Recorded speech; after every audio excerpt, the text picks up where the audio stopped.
창세기 12장 1절과 2절에 있는 말씀인데요. 이 말씀에 보면 여러분께서 너무나 잘 아시는 말씀이에요. 그래서 제가 쭉 설명식으로 말씀을 드리겠습니다. 하나님께서 아브라함에게 말씀하시기를 너는 내가 네게 지시하는 땅으로 가라, 그렇게 말씀을 하시고 계십니다. 내가 너희를 복주겠다고 하나님께서 약속을 하고 계십니다. 이것이 오늘 본문의 말씀입니다. 그래서 오늘 청년들에게 어떤 말씀을 나눌까? 제목을 우리의 삶의 여정에 챙겨야 될 세 가지, 우리의 삶의 여정에 챙겨야 할 청년들에게 필요한 세 가지 말씀을 좀 드리고 싶습니다. 어떤 것이 필요할까요? 여러 가지가 필요하겠죠. 너무너무 많은 것들이 필요합니다만은 저는 이 창세기 12장과 13장 이 말씀을 통해서 세 가지를 좀 나누기를 원합니다. 오늘의 말씀은 창세기 12장에 국한된 것이 아니기 때문에 여러분께서 집에 돌아가셔서 쭉 12장, 13장을 읽어보시면 도움이 되겠습니다.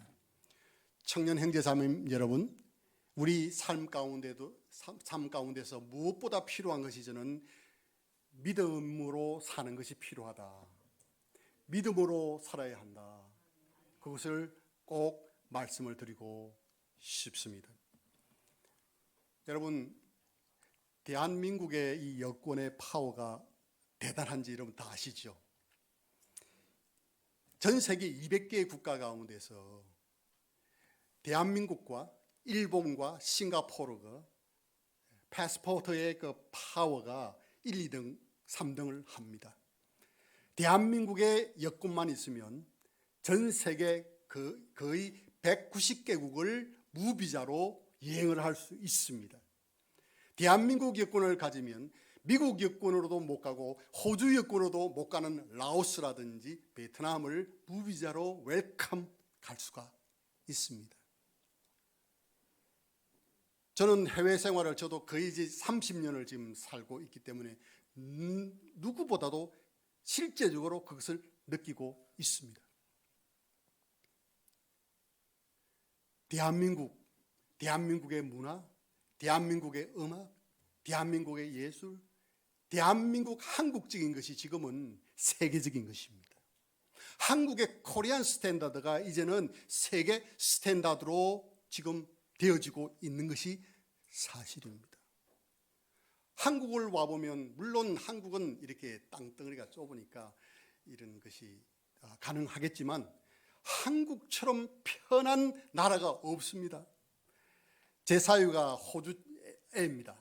그런데 한국을 한번 왔는데요, 한국에 와서 너무 그렇게 좋아해요. 한국에 와서 그 좋아하는 것들이 한 가지가 아닌데 그 중에서 하나가 뭐냐면 이 치킨 강정 있잖아요. 치킨 강정. 그걸 너무나 좋아해요. 그래서 저녁에 배고프면 밤 10시, 11시에도 주문해서 먹을 수 있는 나라, 그런 나라가 어디에 있어요? 정말 한국이 복지라든지 이런 것을 볼 때 참 대단하다. 자원이 제한되어 있는 이 대한민국이 이렇게 세계의 10번째 안에 들어가는 이런 나라가 됐다는 것, 이것은 우연한 것이 아니고 전적으로 섭리하시는 하나님의 인도하심과 축복이라고 저는 믿습니다. 그래서 우리는 이것을 선용해야 하고 우리는 이것을 참으로 감사해야 하고 하나님을 위해서 우리의 삶이 드려져야 된다고 저는 믿습니다. 그런데 핀트가 조금 잘못된 것 같아요. 우리가 잘나서, 우리가 똑똑해서, 우리가 71년 만에 이렇게 위대한 이런 일들이 이루는 것을 당연한 것으로 여기고 하나님께 영광 돌리기보다는 세상을 향해서 가는 이 백성들을 볼 때 참으로 기도하지 아니할 수밖에 없습니다. 여러분, 저기 1, 2절에 보니까 뭐라고 말합니까? 아브라함에게 말씀했죠. 내 친족 고향을 떠나서 내게 보여줄 땅으로 가라. 내가 너로 큰 민족을 만들고 내게 복을 주고 내 이름을 크게 하겠다. 그렇게 말씀을 하지 않았습니까? 아브라함의 자손을 땅의 티끌만큼 하늘의 별처럼 번성케 해 주셨겠다고 약속을 해 주셨다는 사실입니다. 눈에는 아무 보이는 것이 없고 귀에는 아무것 들리는 것이 없지만은 하나님께서는 아브라함에게 분명하게 약속을 해 주셨습니다. 그런데 놀라운 것은 4절에 보면 이렇게 말씀하고 있습니다. 아브라함은 주께서 자기에게 말씀하신 대로 그 약속을 믿고 떠났다 그랬습니다. 자, 약속을 믿었습니다. 약속을 믿고 난 다음에 어떻게 했다고요? 떠났다 그랬습니다. 갔다 그랬습니다. 사랑하신 여러분, 하나님의 자녀들은 약속을 믿고 순종하는 사람들입니다. 하나님의 사람들은 약속을 믿을 뿐만 아니라 그 말씀을 믿고 따르고 순종하는 사람들이라는 이야기인 것입니다. 여러분, 이 아브라함은 히브리인의 조상이죠. 믿음의 조상이죠. 그렇지 않습니까? 우리가 말합니다. 아브라함 하면 믿음의 조상, 그런 말을 합니다. 여러분, 그런데 이 믿음의 조상, 이 히브리인, 이 아브라함 원래 그렇게 대단한 사람은 아니었어요. 우리가 히브리인이라고 할 때 이 히브리인은 이 다른 아람어로 말할 때 뭐라고 합니까? 하비루 그럽니다. 하비루. 이 하비루라고 하는 이 의미는 어떤 의미냐면 메소포타미아에서 건너온 사람, 유프라테스 강을 건너온 사람, 그런 의미입니다. 하비루라고 하는 의미는 건너온 사람들이란 뜻입니다. 즉 다시 말해서 그 사람들은 변방에서 온 사람입니다. 그 사람들은 이주에서 온 사람입니다. 하란에서 다시 들어온 그런 사람인 거예요. 그 사람들은 주 사람들이 아니었습니다. 변방인들이에요. 멀리서 이주해 온 사람이에요. 그것을 영어로 말하면 marginal people. 그러니까 변방 사람입니다. 이 변방 사람을 누가 부르셨습니까? 하나님이 부르셨어요. 변방 사람인 이 사람, 소외된 사람, 하나님께서 아브라함을 부르셨어요. 내가 너를 복주겠다. 내가 너에게 지시한 대로 가라고 말씀하셨습니다. 비록 이 사람은 멀리서 갈대아 우르에서 왔고 하란을 떠나서 순종한 사람이지만 하나님 말씀에 순종했을 때 하나님께서 그를 이제는 변방 사람 하비로의 사람이 아니라 믿음의 조상 히브리인의 조상으로서 아브라함을 세워 주신 것입니다. 저는 이렇게 이야기를 드리고 싶습니다. 우리 청년 형제자매 여러분, 우리도 이 땅에 태어났을 때 뭐 그렇게 대단한 가문에서 태어난 것 아니잖아요. 우리는 보통 사람들이에요. 보통 사람들이에요. 성경에도 보면 예수 믿는 사람들 대체적으로 너희를 부르심을 보라. 너희가 유능한 자가 많지 않다. 그렇게 말씀을 하고 있지 않습니까? 우리 보통 사람입니다. 그러나 분명하게 우리가 이런 말씀을 통해서 볼 수 있는 것은 우리가 말씀에 순종하고 우리가 그 길을 따라갈 때 하나님께서는 영적으로 반드시 우리 가정의 복의 근원으로 만들어 주신다는 사실입니다. 여러분, 아브라함이 떠나는 것이 쉬운 게 아니었다는 것을 보게 됩니다. 아브라함이 갈대아 우르에서 하란을 떠나서 갈 때, 가나안 땅으로 갈 때 혼자 갔습니까? 아닙니다. 아브라함은 그의 수종던 자들이 무기를 들 수 있는 사람이 318명이나 있었다고 성경이 말씀하고 있지 않습니까? 그러니까 아주 대가족임을 우리가 알 수가 있습니다. 여러분, 어떻게 이 대가족이 그냥 하나님 말씀 가라고 한다고 해서 갈 수가 있겠습니까? 그것은 제가 볼 때는 상당히 모험이 동반되는, 상당한 위험이 동반되는 그런 결정이었다고 저는 생각을 합니다. 혼자서 그냥 보따리 짐 메고 가는 건 쉽지만은 300여 명이나 되는 이렇게 많은 사람들과 함께 떠난다고 하는 것 쉬운 것이 아니라고 저는 생각합니다. 여유가 있고 식솔이 많고 많을수록 더욱 안주하려고 하는 그런 마음이 생기지 않겠습니까? 그런데 아브라함은 달랐습니다. 안주할 수 있는 상황에서 하나님께서 가라고 말씀하십니다. 그때 그는 믿음으로 순종하여 떠났다라고 말씀합니다. 우리 청년 형제 자매 여러분, 여러분 삶 가운데서 여러분들이 귀하게 여긴다고 하는 것이 무엇인지는 저는 다 알지는 못합니다. 여러분이 가지고 있는 목표가 뭔지는 잘 알지 못합니다. 여러분의 인생 가운데 나는 이렇게 해야 되겠다고 생각하는 것이 무엇인지 모릅니다. 삶의 가치가 무엇이 첫째인지 저는 잘 알지 못합니다만은, 그러나 하나님께서 여러분들에게 내가 지시한 곳으로 가라고 말씀하셨을 때 여러분이 그 길을 따라 간다면은 하나님께서는 여러분들에게 반드시 여러분들을 복의 근원으로 삼아 주실 것입니다. 오늘 우리가 인생에서 가장 실패하는 것이 뭔지 아십니까? 내가 보는 대로 행하는 것입니다. 내가 가지고 있는 것 가운데서 안주하려고 하는 것이 우리를 실패하게 하는 것 아니겠어요? 그러나 하나님께서 보여주셨을 때, 그것이 하나님의 뜻이라고 믿게 될 때 그것을 따라 순종한다면 하나님께서는 여러분들을 통해서 반드시 영광 받으신다고 저는 믿습니다. 첫 번째로 우리 청년들에게 필요한 것은 믿음으로 살아야 된다. 두 번째로는 건강한 가정을 세워야 된다. 건강한 가정을 세워야 된다.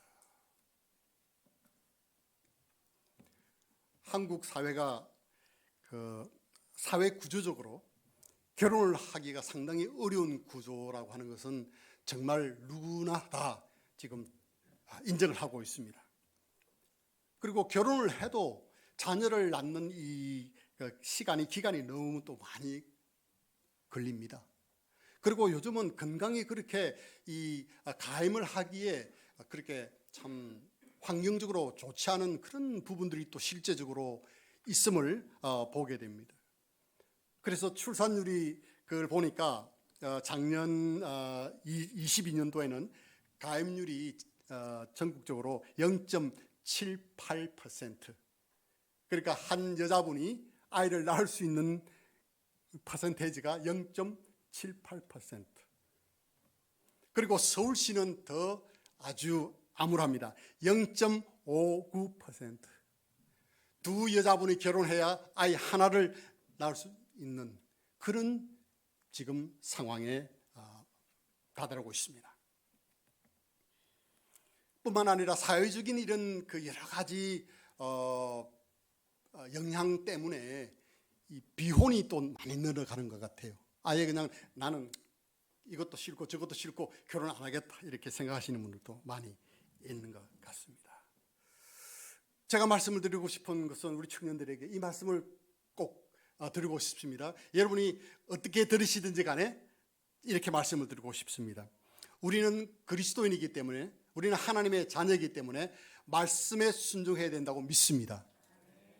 하나님께서 말씀하신 대로 생육하고 번성하는 것이 하나님의 원리라는 것을 우리는 믿어야 하는 것입니다.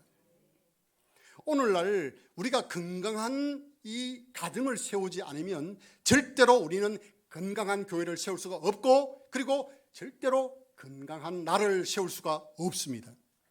이전에는 양식이 무기였지만 여러분 지금은 바뀌고 있습니다. 자녀가 무기입니다. 그래서 성경에 보면 자녀를 뭐라고, 시편 127편은 뭐라고 말씀합니까? 자녀는 전통의 화살과 같다고 말씀하고 있지 않습니까? 전통이 있는데 화살이 없으면 어떻게 전쟁에서 이길 수가 있습니까? 정말 이 하나님께서 이 대한민국에 특별히 이 교회들에게 더 많은 자녀들을, 더 많은 사람들이 결혼하시도록 하도록 우리가 정말 기도해야 될 필요가 있다, 저는 그런 생각을 합니다. 여러분 교회도 마찬가지입니다. 1980년도 주일학교를, 여름 성경학교를 하면 수백 명의 아이들이 그냥 몰리던 때가 있었지 않습니까? 지금은 아이들을 보기가 힘든 그런 시대에 우리가 살고 있습니다. 다행인 것은 요즘 이제는 보니까 한 아이를 더 낳으면 한 달에 100만 원씩 준다는 그 이야기를 제가 신문을 통해서 들었거든요. 저는 100만 원까지 가지고는 안 낸다. 최소한 한 아이당 한 달에 한 300만 원씩 주자. 제가 내는 건 아니니까. 그렇게 해서 교회에서 또 보너스로 교회에서 또 300만 원 주고 이렇게 해서 정말 자녀 많이 낳는 그 가정을 갖다가 우대하는, 왜냐하면 그게 성경적이기 때문에 그렇습니다. 제가 외국에 이제 호주에 이렇게 있으면서 호주 교회를 한 번씩 가면 어떤 교회는 시골 교회인데 가니까 교인이 가정이 10가정밖에 안 돼요. 10가정밖에 안 되는데 찬양대는 20명이 넘어요. 어떻게 저런가 알고 보니까 한 가정에 최고 적은 아이들이 보통 6명 정도, 많으면 10명이에요. 그러니까 전체 10가정인데 교회 성도는 주일날 몇 명이 모이냐면 6, 70명 이상이 되는 거예요. 북측. 물론 이제 우리 한국하고 그 사회적인 어떤 그거는 다릅니다만은, 결론은 그 사람들은 그 생명의 존중을 믿는 것 같아요. 하나님께서 주시는 생명에 대해서 키워야 된다고 하는 그런 것이 있기 때문에 그런 현상이 나타난다, 이렇게 생각을 합니다.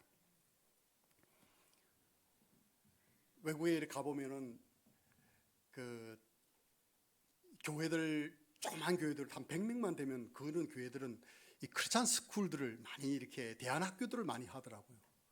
그래서 그 자녀들을 그 스스로, 교회가 스스로 이렇게 키우고 부모님들이 스스로 말씀으로 키워서 나중에 거기서 보니까 주의 종들이 많이 배출이 되고요, 일꾼들이 많이 배출되는 것을 보게 되었습니다.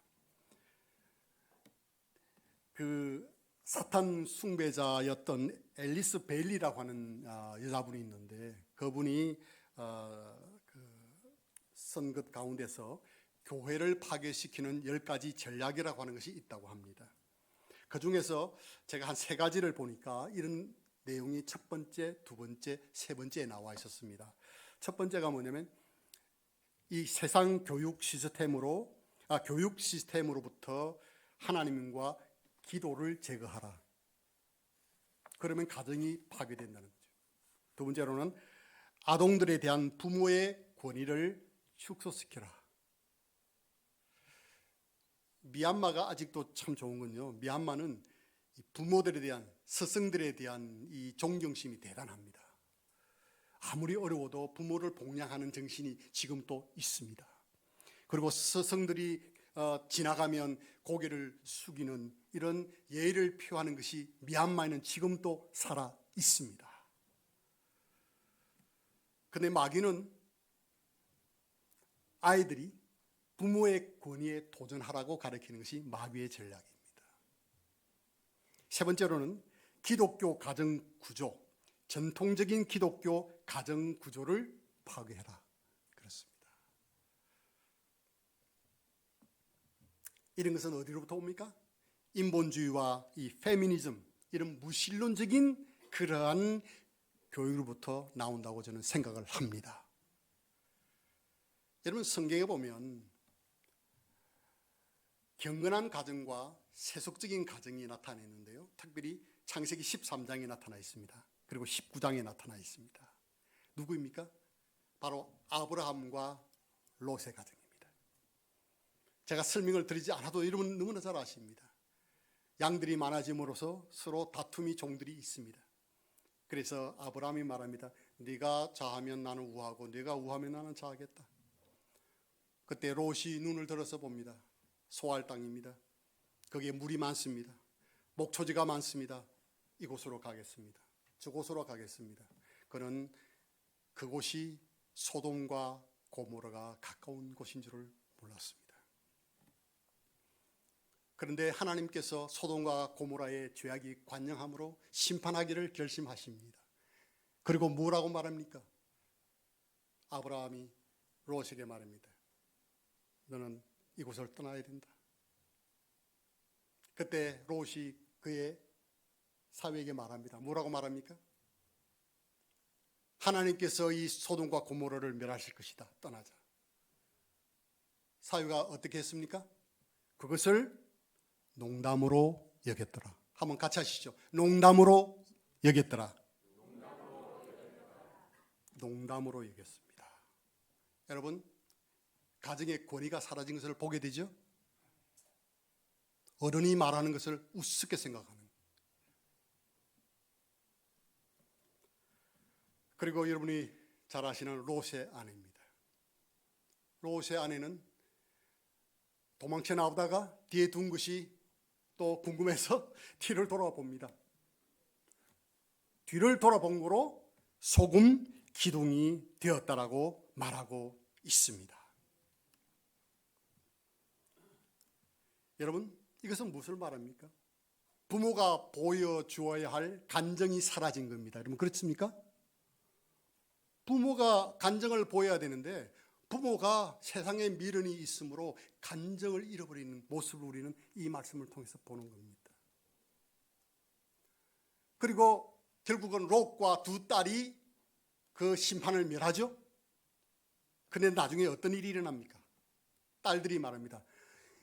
이제 다 죽고 이제 아버지와 우리들밖에 없기 때문에 우리의 후손을 이제 번성케 할 수 없다. 그래서 어떤 일이 일어납니까? 아버지와 잠자리를 같이 하게 됩니다. 딸들이 아버지와 잠자리를 하게 됨으로써 낳게 된 그 후손이 어느 후손입니까? 모압과 암몬 자손 아닙니까? 모압과 암몬 자손입니다.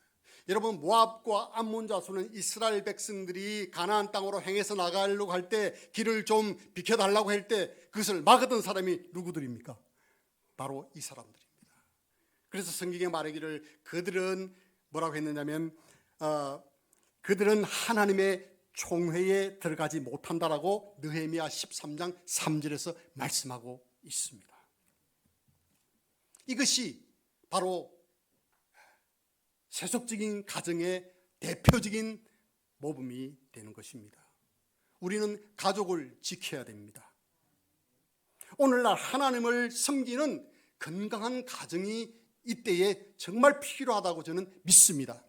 왜냐하면 건강한 가정이 있어야 우리는 건강한 교회와 건강한 나라를 세울 수 있기 때문에 그렇습니다. 우리 청년 형제 자매 여러분 기억을 하십시오. 그리고 지금부터 기도하시기를 바랍니다. 하나님, 내게 정말 영적인 배우자를 허락해 주십시오.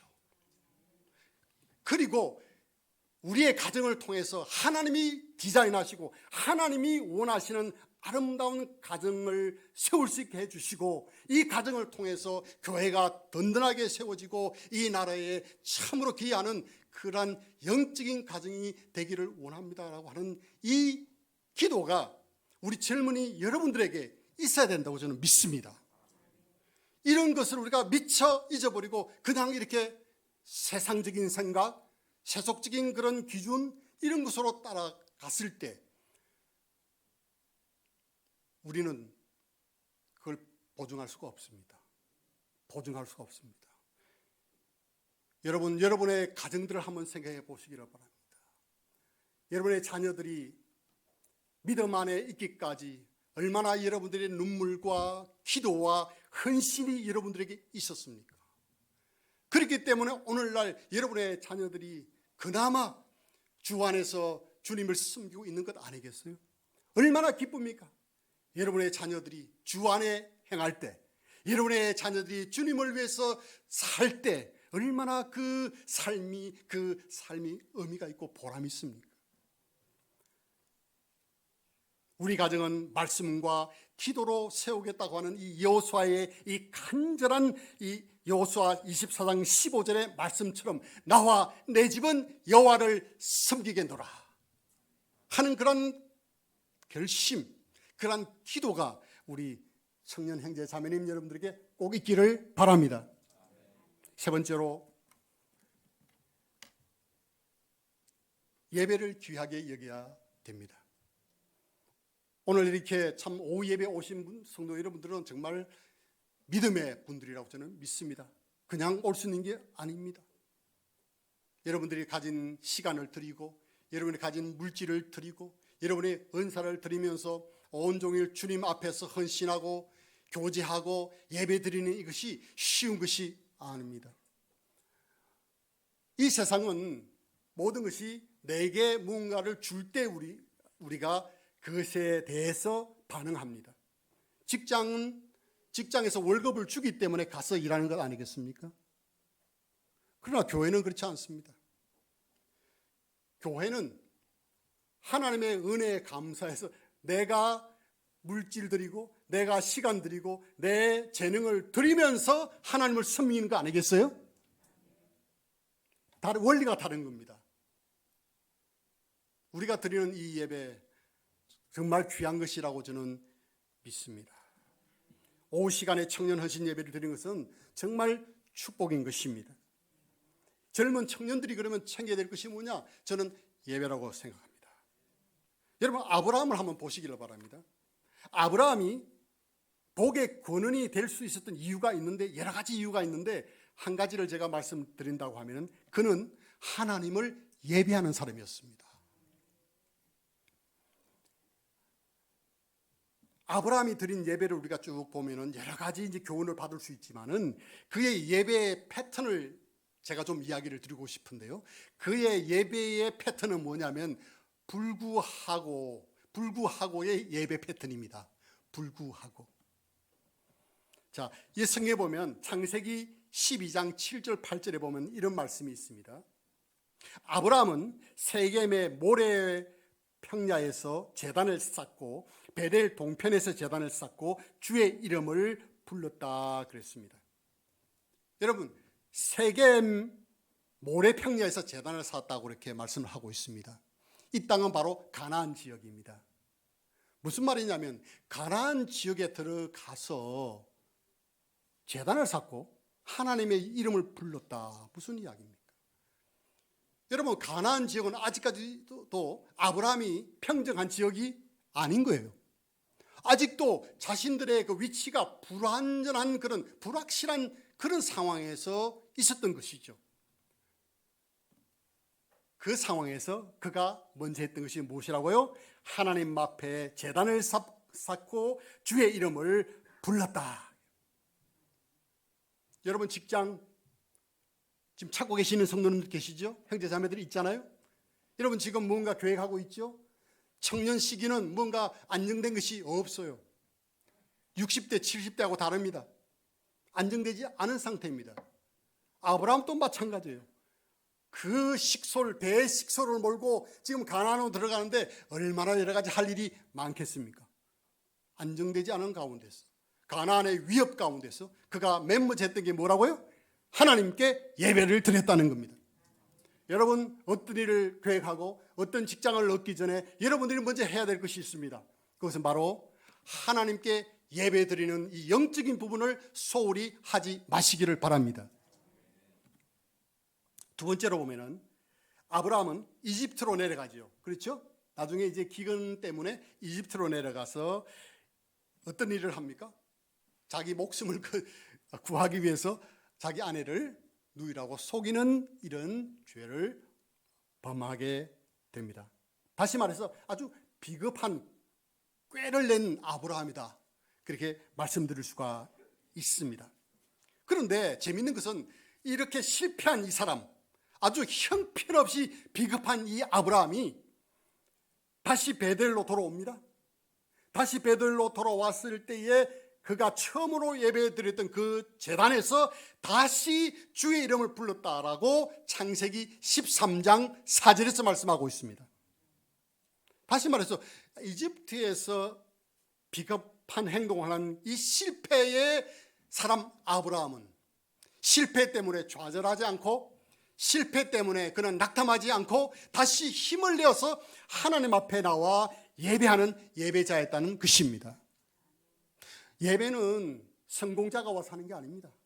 예배는 완벽한 사람이 와서 하는 게 아니고 부족하고 어려움이 있다 할지라도 이 우리의 연약한 모습 그대로 주님 앞에 나와 드리는 그 예배 하나님께서 받으신다고 저는 믿습니다. 사랑하신 여러분, 우리가 때로는 우리 실패 때문에요, 우리가 용기를 잃어버리고 교회를 멀리하는 경우가 있지 않습니까? 내 어떤 심리적인 문제, 내 마음에 있는 죄성의 문제, 이런 것 갈등 때문에 결국은 하나님을 섬기는 것을 포기하는 사람들이 종종 있습니다. 그러나 아브라함은 실패에도 불구하고 그는 여전히 예배자의 자리에 있었음을 기억하시기를 바랍니다. 세 번째로 보면은 아브라함은 롯과 헤어지지 않습니까? 롯하고 헤어집니다. 그리고 장막을 옮깁니다. 그리고 헤브론 마므레 평야에 정착을 합니다. 그런데 마므레에 정착을 하고 거기서도 주께 제단을 쌓았다라고 창세기 13장 18절에서 말씀하고 있습니다. 계속해서 아브라함은 가는 곳마다 제단을 쌓고 하나님께 예배를 드리는 겁니다. 무엇을 말합니까? 아브라함은 롯과 이 다툼으로 인해서 상처가 많은 사람이다, 그런 생각이 들어요. 얼마나 상처가 많았겠습니까? 그것도 특별히 자기가 아꼈던 조카 롯과 정말 헤어지는 이런 아픔, 상처가 왜 없었겠습니까? 마음의 말은 하지 않았지만 큰 상처가 저는 있었다고 생각을 합니다. 성경에 다 기록하지 않았지만 헤어질 때 많은 그런 다툼이 있었다고 저는 생각을 해요. 우리가 받을 수 있는 교훈이 뭡니까? 때때로 어떤 분들을 보면 성도들 중에서 나는 교회 안 갑니다. 왜요? 어느 집사님이 싫어서. 안 가요. 어느 형제가 인간관계 때문에 이렇게 막 얽히고 설킨 것 때문에 이렇게 상처받은 사람들이 교회에 종종 있음을 보게 되거든요. 여러분, 우리가 드리는 이 예배는 우리가 가지는 상처 때문에 예배 드리지 않을 만큼 그렇게 가치 있는 것이 아니라고 저는 믿습니다. 어떤 환경과 어떤 상처와 인간적인 그런 불일치 가운데도 불구하고 우리는 하나님 앞에 나와서 예배에 성공해야 된다고 저는 믿습니다. 여러분, 우리 형제자매 여러분, 청년 형제자매 여러분, 예배에 성공하시는 여러분 되시기를 바랍니다. 예배에 성공하십시오. 오늘 여러분들에게서 이 말씀을 드리지 않아도 여러분은 이미 예배에 성공하고 계시기 때문에, 여러분이 예배에 성공하고 계신다면, 여러분 마음이 100%더 깨끗하게 드려진다면 진짜 성공을 하는 분들이라고 생각을 합니다. 여러분, 놀라운 것이 하나 또 있습니다. 끝으로 보면요, 이렇게 훈련된 아브라함이기 때문에 하나님께서 내가 사랑하는 독자 이삭을 제물로 내게 바쳐라고 했을 때 그는 순종할 수 있었습니다. 여러분, 그러니까 아브라함은 평상시에 무엇에 훈련이 잘 된 사람이에요? 예배에 훈련이 되어 있는 사람입니다. 여러분, 드리는 것도 마찬가지예요. 여러분, 드리는 것 그냥 귀한 11조 드리고 물질을 하나님께 드리는 것, 선경금 드리고 구제헌금 드리고 이 물질 드리는 거 여러분 쉬운 게 아니에요. 여러분, 얼마나 귀한 돈입니까? 근데 여러분들이 기쁨으로 그것을 드리는 그 근저, 그 바탕 아래 내려가 보면요, 그것이 드림에 대해서 훈련이 되어 있다는 사실입니다. 그렇습니다. 아브라함이 자기가 가장 사랑하는 독자 이삭을 하나님의 제물로 드릴 수 있었던 그 이유에는 아브라함은 갈대 우르를 떠나 하란에서 가나안으로 갈 때부터 그는 예배의 훈련이 된 예배자였다는 사실입니다. 사랑하신 여러분, 여론은 항상 우리 편이 아닙니다. 이 세상의 사회적인 구조는 우리 편이 아닙니다. 그러나 우리는 하나님의 사람들인 줄로 믿습니다. 그래서 우리가 해야 될 것이 있습니다. 믿음으로 순종하고 하나님 말씀대로 사는 것, 그렇죠? 그것이 너무나 중요합니다. 그리고 하나님이여 나에게 참으로 아름다운 귀한 가정을 허락해 주십시오 하는 이 기도가 우리에게 있어야 될 줄로 믿습니다. 아무래도 흐트러지기 쉬운 이 청년 시대에, 아무래도 유혹을 받기 쉬운 이런 때에 하나님 예배자로서 성공하게 해 주십시오라고 하는 이런 기도가 우리에게 있다고 하면 하나님께서 여러분의 청년 여러분들의 미래를 놀랍게 축복하시고 인도해 주실 줄로 믿습니다. 여러분 가운데 그렇게 되어졌을 때 하나님께서 여러분들을 부르신다고 하면 하나님 내가 여기에 있습니다, 나를 보내어 주십시오라고 여러분의 삶을 주의 종으로서 혹은 선교사로서 사모로서 어떤 모양이든지 구체적으로 들어줄 수 있다고 믿습니다. 하나님께서 독산동 성서 침례교회를 축복하실 것을 항상 기도하겠습니다. 대단히 감사하겠습니다. 기도하겠습니다.